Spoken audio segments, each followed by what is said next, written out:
Hello everyone, welcome to Commerce Studies. Our next topic is conflict management. Guys, ये जो topic है ये psychology और अगर आप ऑर्गेनाइजेशन बिहेवियर का सब्जेक्ट पढ़ रहे हो तो उसमें ये वाला जो टॉपिक है ये बहुत बार एग्ज़ाम में पूछा जाता है और ये काफ़ी इंपॉर्टेंट है। तो इसके लिए हम आज इस वीडियो में इस टॉपिक पे डिस्कशन करेंगे और इस जो ये टॉपिक है इसको मैंने बिल्कुल एक क्वेश्चन फॉर्म में लिखा है, तो आप साथ साथ इस क्वेश्चन की प्रेजेंटेशंस को भी चेक कर सकते हो कि मैंने इस क्वेश्चन को कैसे प्रेजेंट किया है, राइट। तो आपको यहाँ से एक आइडिया भी मिलेगा प्रेजेंटेशन का, प्लस हम इस क्वेश्चन को डिस्कस भी करेंगे। तो फर्स्ट है हमारा बेसिकली हम इसमें डिस्कस करने वाले हैं कि कन्फ्लिक्ट मैनेजमेंट क्या होता है और जो कन्फ्लिक्ट मैनेजमेंट है उसके कौन कौन से कॉजेज़ हैं, मतलब क्यों कन्फ्लिक्ट क्यों आता है और उसको मैनेज अगर कन्फ्लिक्ट आ जाता है तो उसे हम कैसे मैनेज करते हैं, राइट।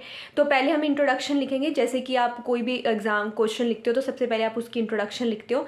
तो इंट्रोडक्शन में मैंने ये वाला सारा पार्ट लिखा है। देखो, ये सारे पार्ट को पहले हम रीड करने से पहले मैं अगर आपको बता दूं तो कन्फ्लिक्ट क्या होता है कि जब दो पार्टीज़ हैं और आपके व्यूज़ नहीं मैच करते हैं तो कन्फ्लिक्ट होता है। कन्फ्लिक्ट बेसिकली मीन्स अगर हमारे व्यूज़ नहीं मैच करते तो दोनों के कॉन्ट्राडिक्टरी व्यूज़ हो गए, उसकी वजह से दो पार्टीज़ में जो है वो लड़ाई हो जाती है एक तरह से, तो उसे हम क्या कह देते हैं, कन्फ्लिक्ट कह देते हैं, राइट। तो जैसे मैंने यहाँ पे बनाया है कि पार्टी ए है, पार्टी बी है, अगर हम कोई टॉपिक कोई डिस्कशन कर रहे हैं तो उनकी आपस में व्यूज़ ही नहीं मैच हो रहे तो वो क्या हो गया, वो एक कन्फ्लिक्ट अराइज हो गया। मैंने इस क्वेश्चन को एक कोट से स्टार्ट किया है, जैसे मैंने यहाँ पे लिखा है कि conflict are necessary for an organisation to perform effectively. आज के टाइम पे कहते हैं कन्फ्लिक्ट आना भी ज़रूरी है, क्योंकि अगर कन्फ्लिक्ट नहीं आएगा तो हम अपने फ्यूचर में मतलब काम जो है वो इफेक्टिवली नहीं कर पाएंगे। तो पहले मैंने कोट से शुरू किया, फिर मैंने कन्फ्लिक्ट को डिफाइन किया कि कन्फ्लिक्ट होता क्या है। Conflict means generally associated with the situation which is contradictory of two parties, मतलब दोनों पार्टी के व्यूज़ अगर अलग हैं तो कन्फ्लिक्ट राइज हो जाएगा। तो अगर हम देखें कि कई लोग कहते हैं कि नेगेटिव एटीट्यूड, किसी चीज़ को लेके एग्रेशन हो जाना, मिसअंडरस्टैंडिंग हो जाना, तो वो भी कन्फ्लिक्ट में ही आता है। तो अगर हम नहीं रीड करते और वैसे अगर हम कन्फ्लिक्ट की बात करते हैं तो कन्फ्लिक्ट होता है हमारे कॉन्ट्राडिक्टरी व्यूज़। आप किसी टॉपिक को लेके आपका कोई और व्यू है और मेरा किसी टॉपिक को लेके और व्यू है, तो हमारी मिसअंडरस्टैंडिंग भी हो सकती है और नेगेटिव एटीट्यूड भी आ सकता है, तो इसे कहते हैं कन्फ्लिक्ट। नेक्स्ट है कि कुछ तीन व्यूज़ थे, पहले ट्रेडिशनल व्यू आया, फिर उसके बाद में हमारा ह्यूमन रिलेशन व्यू आया, फिर हमारा मॉडर्न व्यू आया। तो जो ट्रेडिशनल व्यू था तो उसके अकॉर्डिंग क्या था कि ट्रेडिशनल व्यू में हम ये मान के चलते थे कि जो कन्फ्लिक्ट है वो एक अच्छी टर्म नहीं है, तो उसे अवॉइड करना चाहिए। नेगेटिव टर्म मान के चलते थे कन्फ्लिक्ट को हम, और हमें ये मान के चलते थे कि कन्फ्लिक्ट को हमें हमेशा अवॉइड करना चाहिए। फिर उसके बाद में ह्यूमन रिलेशन व्यू आया, तो उसके अकॉर्डिंग हमने ये डिसाइड किया कि कहते कन्फ्लिक्ट तो हमें पता है कि जब ह्यूमन इंटरेक्ट करेंगे तो कन्फ्लिक्ट तो आएगा ही, राइट। तो आपके व्यूज़ अलग होंगे, मेरे व्यूज़ अलग होंगे, तो डेफिनेटली कन्फ्लिक्ट तो आएगा ही, लेकिन हमें मैक्सिमम एफर्ट्स करने चाहिए ताकि हम अपने जो कन्फ्लिक्ट को है वो रिड्यूस कर सकें। नेक्स्ट यहाँ पे मैंने लिखा है मॉडर्न व्यू। उसके बाद में मॉडर्न व्यू ये आया कि जो कन्फ्लिक्ट है उसे हमें एक्सेप्ट करना चाहिए और अनकरेज करना चाहिए। क्यों? क्योंकि अगर कहते हैं कन्फ्लिक्ट आएगा, आप अपने व्यूज़ बताओगे, मैं अपने व्यूज़ बता रही हूँ, तो उस सिचुएशन में क्या है कि नए नए आइडियाज़ जो हैं वो जनरेट होंगे। तो कहते हैं कन्फ्लिक्ट जो है वो आना, हमने कन्फ्लिक्ट को अनकरेज करना है ताकि कन्फ्लिक्ट आए। तो ये हमने सारा इंट्रोडक्शन पार्ट में करना है कि कन्फ्लिक्ट क्या है और कन्फ्लिक्ट के तीन व्यूज़ हैं, हमने यहाँ पे कर लिए। नेक्स्ट है फर्स्ट व्यू था traditional, second is human, third is modern. Traditional के अकॉर्डिंग कन्फ्लिक्ट जो है वो नेगेटिव टर्म है, ह्यूमन के अकॉर्डिंग कन्फ्लिक्ट आएगा लेकिन हमें एफर्ट्स करने हैं उसको रिड्यूस करने के लिए, मॉडर्न व्यू के अकॉर्डिंग कन्फ्लिक्ट को अनकरेज हमें करना है।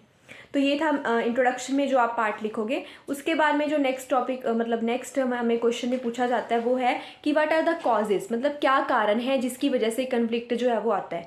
देखो, कारण कौन से हो सकते हैं, एक तो है मेन रीज़न जो है वो है कम्युनिकेशन एस्पेक्ट, दूसरा है बिहेवियरल एस्पेक्ट, थर्ड है स्ट्रक्चरल एस्पेक्ट। ठीक है, तो हम इसको वन बाय वन करते हैं।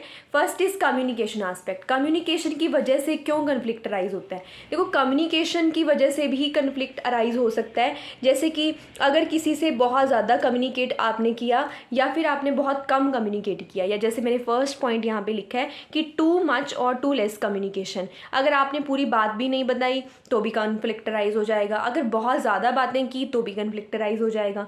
Next is semantic noise. Semantic noise का मतलब होता है कि जो चीज़ आप एक्सप्रेस करना चाह रहे हो वो आप दूसरे को उसी वे में एक्सप्रेस नहीं कर पाए और बैकग्राउंड या किसी ट्रेनिंग सिलेक्शन की वजह से भी कन्फ्लिक्ट आ गया। नेक्स्ट है फिल्टरिंग ऑफ कम्युनिकेशन। देखो ये सबसे बड़ी चीज़ है जो हम आजकल अपनी लाइफ में भी देखते हैं कि जैसे अगर आपको किसी का मैसेज, किसी ने आपके बारे में कुछ बोला, राइट, तो आपके बारे में जब किसी पर्सन ने कुछ बोला तो किसी थर्ड पर्सन को कहा आपके बारे में किसी ने, तो थर्ड पर्सन ने आपको वो बात के साथ 2-3 बातें और जोड़ के बता दी कि उसने आपके बारे में ये भी कहा है, ये भी कहा है, तो वो हो गया फिल्टरिंग ऑफ कम्युनिकेशन। फिल्टरिंग से क्या होता है कि और ज़्यादा कन्फ्लिक्ट जो है वो राइज होते हैं कि एक्चुअल बात का मीनिंग ही कुछ और बन जाता है, तो वो हो गया फिल्टरिंग, उसकी वजह से भी कन्फ्लिक्ट राइज होते हैं। ठीक है, नेक्स्ट इज अदर। इसके अलावा कम्युनिकेशन के कोई और भी रीजंस हो सकते हैं जिसकी वजह से कन्फ्लिक्ट अराइज होता है। तो ये एक पार्ट था कम्युनिकेशन जिसकी वजह से कन्फ्लिक्ट जो है वो अराइज होता है। नेक्स्ट है बिहेवियर एस्पेक्ट्स क्या है, या बिहेवियर की वजह से कैसे कन्फ्लिक्ट राइज होता है। जैसे फर्स्ट है वैल्यू एंड परसेप्शन। फर्स्ट यहाँ पे लिखा हुआ है वैल्यू एंड परसेप्शन। देखो आपकी वैल्यूज़ डिफरेंट है, सपोज मेरी वैल्यूज़ डिफरेंट है, तो भी कन्फ्लिक्ट राइज हो जाएगा। नेक्स्ट है पर्सनल बाइसनेस। अब कई बार ऑर्गेनाइजेशन में क्या होता है कि लोग क्या है कि जो रिलीजन के बेसिस पे या फिर कास्ट के बेसिस पे दूसरे के साथ डील करना शुरू कर देते हैं कि मेरी कास्ट ये है, आपकी कास्ट ये है, या फिर रिलीजन के बेसिस पे, तो उस सिचुएशन में भी फिर कन्फ्लिक्ट जो है वो अराइज हो जाते हैं। नेक्स्ट इज हैव और हैव नॉट। हैव और हैव नॉट का मतलब होता है कि ज़्यादा अगर रूल रेगुलेशंस आप रखोगे ये करना है या नहीं करना, तो उस सिचुएशन में भी कन्फ्लिक्ट अराइज होंगे। Next is different view point. अब एक टॉपिक को लेकर अगर हम डिस्कशन करें, अगर मैं पॉलिटिकल पार्टी का कोई एक टॉपिक ले लूँ तो हमें कन्फ्लिक्ट ही कन्फ्लिक्ट होगा, क्योंकि हर पॉलिटिकल पार्टी के लिए हर एक का अपना व्यू होता है। तो कहते हैं डिफरेंट व्यू होने की वजह से भी कन्फ्लिक्ट अराइज होता है।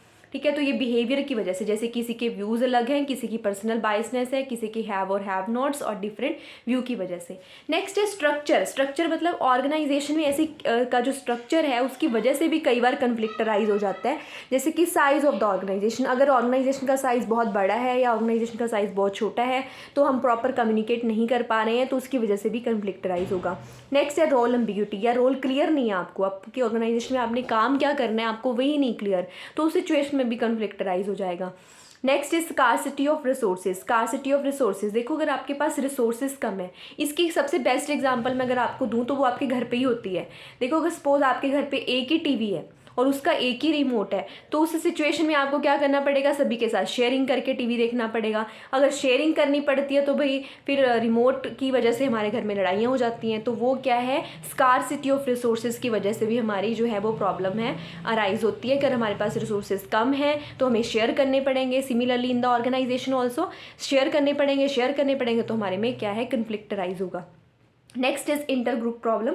कई बार ग्रुप्स की प्रॉब्लम आ जाती है एक दूसरे के साथ कि ये वाला ग्रुप बेस्ट है या दूसरा ग्रुप बेस्ट है, तो उसकी वजह से भी प्रॉब्लम आ जाती है। नेक्स्ट है लाइन एंड स्टाफ कन्फ्लिक्ट। कई बार लाइन और स्टाफ ऑर्गेनाइजेशन के जो मेंबर्स होते हैं उनकी वजह से भी कन्फ्लिक्ट राइज हो जाता है। तो ये क्या थे, कॉजेज थे कुछ कि जिसके वजह से कन्फ्लिक्ट राइज होता है। फर्स्ट था कम्युनिकेशन की वजह से, जैसे ज़्यादा कम्युनिकेशन, लेस कम्युनिकेशन, और ये कुछ पॉइंट्स थे, आप इसका स्क्रीनशॉट ले लीजिएगा। नेक्स्ट इज बिहेवियर की वजह से भी कन्फ्लिक्ट राइज होता है, और लास्ट हमने जो किया स्ट्रक्चर की वजह से भी कन्फ्लिक्ट राइज होता है। तो देखो हमारे क्वेश्चन का पार्ट एक कंप्लीट हो गया। जैसे क्वेश्चन में आपको पूछा था कन्फ्लिक्ट क्या है और कॉजेज पूछे थे। Next is how to manage conflict. Conflict management क्या है, आप कन्फ्लिक्ट को कैसे मैनेज कर सकते हो। फर्स्ट है प्रिवेंटिव मेजर्स, दूसरा है क्योरेटिव मेजर्स। देखो ज़्यादातर हम टर्म यूज़ करते हैं कि prevention is better than cure, मतलब हमने लड़ाई होने से पहले ही प्रिवेंशन रखनी है कि लड़ाई हो ही ना। तो हम क्या क्या कर सकते हैं हमारी ऑर्गेनाइजेशन में। फर्स्ट है कॉमन गोल इस्टेब्लिश कर सकते हैं। देखो अगर किसी सभी के कॉमन गोल होंगे तो लड़ाई होगी नहीं, ठीक है। सभी एक ही पर्सन एक ही जगह पे मतलब एक ही गोल को अचीव करने के लिए काम करेंगे तो हमारे में कन्फ्लिक्ट नहीं अराइज होगा। Next is reduction in the interdependence. हमने एक पॉइंट पढ़ा था कि रिसोर्सेज शेयर करने की वजह से भी या हमारा जो क्या कहते हैं कन्फ्लिक्ट राइज होता है, तो उसको एक तो हमने यहाँ पे रिड्यूस द शेयर रिसोर्सेज को कम कर दो, शेयरिंग कम कर दो, और इंटरडिपेंडेंस कम कर दो डिपार्टमेंट्स की आपस में। अगर एक दूसरा डिपार्टमेंट एक दूसरे डिपार्टमेंट पे काम के लिए डिपेंड कर रहा है ना, तो उस सिचुएशन में भी कन्फ्लिक्ट राइज होता है। जैसे मैं कह दूँ कि पहले आप जो वीडियो देख रहे हो आपने मेरा काम जो है पहले आप कंप्लीट करोगे, उसके बाद में मेरी टर्न है, तो अगर आपने लेट कर दिया तो मैं सारा ब्लेम आपको कर दूंगी कि आपने टाइम पे काम नहीं करके दिया। तो इसलिए क्या कहते हैं इंटरडिपेंडेंस रखो ही ना, आप अपना काम खुद करो और दूसरे डिपार्टमेंट का काम अलग रखो।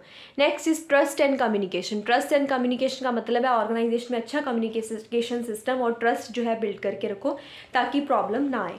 नेक्स्ट इज कोऑर्डिनेशन मेंटेन करके रखो, कोऑर्डिनेशन से क्या है काम इफेक्टिवली हो पाता है। Next is exchange of personnel. जैसे पता है कि जैसे कई बार क्या होता है कि 2 या 3 लोग हैं, उनकी आपस में नहीं बनती है, तो उस सिचुएशन में क्या करना है, आपने उन पर्सन को शिफ्ट कर देना है एक जॉब से दूसरी जॉब पे। Next is use of superior authority. अगर मान लो कल को कन्फ्लिक्ट अराइज हो जाता है तो आपने क्या करना है, सुपीरियर अथॉरिटी की हेल्प ले लेनी है, टॉप अथॉरिटी को बुला लेना है। Next is good organisation structure. Organisation का स्ट्रक्चर जो है वो आपको अच्छा रखना चाहिए ताकि किसी को भी अगर कोई प्रॉब्लम हो तो वो आपके साथ शेयर कर सके। Next is better communication. ये तो सबसे इंपॉर्टेंट है क्योंकि कम्युनिकेशन ना होने की वजह से ही तो कन्फ्लिक्ट अराइज होता है, तो इसलिए बेटर कम्युनिकेशन रखो।